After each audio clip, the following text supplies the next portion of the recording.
एक नियमित आचरणले भएर आफ्नो कामलाई जोड्छन्।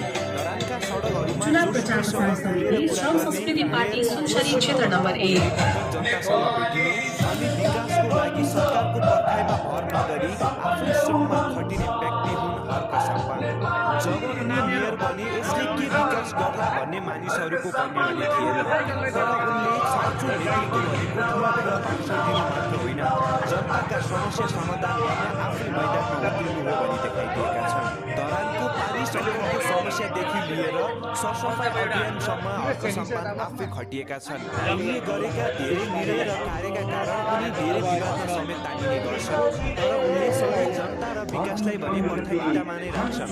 आउनुहोस् हर्क साम्पाङको नेतृत्व, उनको सोच, उनले गरेका कामहरू र धरानमा उनले ल्याएका परिवर्तनलाई हेरौँ। श्रम संस्कृति पार्टीद्वारा आयोजित बृहत आमसभालाई श्रद्धेय अध्यक्ष